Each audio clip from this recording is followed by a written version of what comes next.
There was a woman in there, tidying up, who looked questioningly at Belvane as she entered. "You may leave," said the Countess with dignity. "Her Royal Highness sent me in here to wait for her." The woman curtsied and withdrew. The Countess then uttered these extraordinary words: "When I am queen in Euralia, they shall leave me backwards." Her subsequent behaviour was even more amazing. She stood by the side of the door, and patting her head to her mouth, said shrilly, "Te-rum, te-rum, te-rum-te-yum-te-yum." Then she took her hand away, and announced loudly, "Her Majesty Queen Belvane the First." After which she cheered slightly.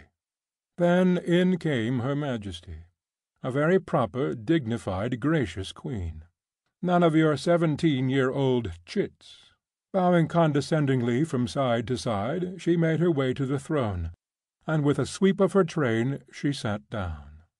Courtiers were presented to her, representatives from foreign countries, Prince Hanspatch of Tregong, Prince Ulrich, the Duke of Highanlow.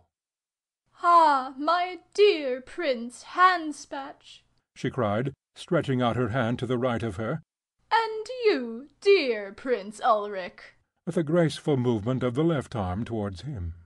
"and dear Duke, you also." Her right hand, which Prince Hanspatch had by now finished with, went out to the Duke of Highanlow that he too might kiss it. But it was arrested in mid-air. She felt rather than saw that the princess was watching her in amazement from the doorway. Without looking round, she stretched out again first one arm and then the other. Then, as if she had just seen the princess, she jumped up in a pretty confusion. "Oh, your Royal Highness!" she cried.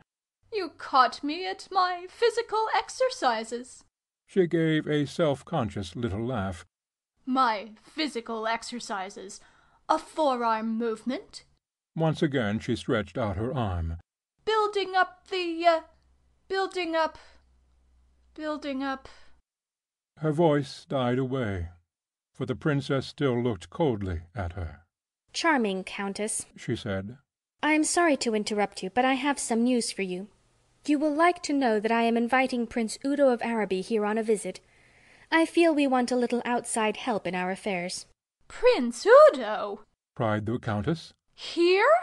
"Have you any objection?" said Hyacinth. She found it easier to be stern now, for the invitation had already been sent off by the hand of the king's messenger. Nothing that the Countess could say could influence her. "No objection, your Royal Highness, but it seems so strange. And then the expense. Men are such hearty eaters. Besides—" She looked with a charming smile from the princess to Wiggs. "We were all getting on so nicely together. Of course, if he just dropped in for afternoon tea one day—" "He will make a stay of some months, I hope." There were no wizards in Barodia, and therefore the war would be a long one. It was this which had decided Hyacinth.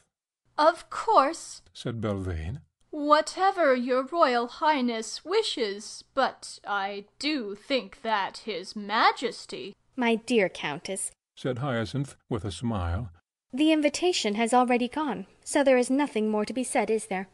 Had you finished your exercises? Yes? Then, Wiggs, will you conduct her ladyship downstairs?" She turned and left her. The Countess watched her go, and then stood tragically in the middle of the room, clasping her diary to her breast. "This is terrible," she said. "I feel years older." She held out her diary at arm's length and said in a gloomy voice, "What an entry for tomorrow!" The thought cheered her up a little. She began to consider plans. How could she circumvent this terrible young man who was going to put them all in their places? She wished that... All at once she remembered something. "Wiggs," she said, "what was it I heard you saying to the princess about a wish?" "Oh, that's my ring," said Wiggs eagerly. "If you've been good for a whole day, you can have a good wish, and my wish is that—" "A wish?" said Belvane to herself. Well, I wish that— A sudden thought struck her. You said that you had to be good for a whole day first. Yes. Belvane mused. I wonder what they mean by good, she said. Of course, explained Wiggs.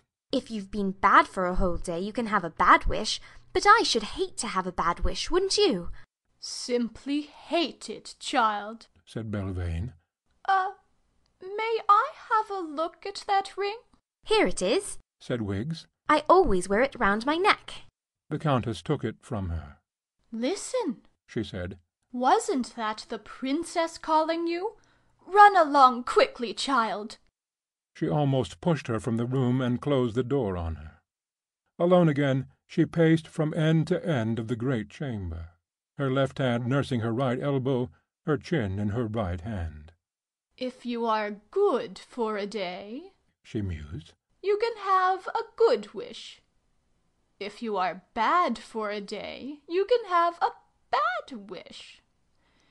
Yesterday I drew 10,000 pieces of gold for the army. The actual expenses were what I owe Woggs. I suppose that is what narrow-minded people call being bad. I suppose this Prince Udo would call it bad. I suppose he thinks he will marry the princess and throw me into prison. She flung her head back proudly.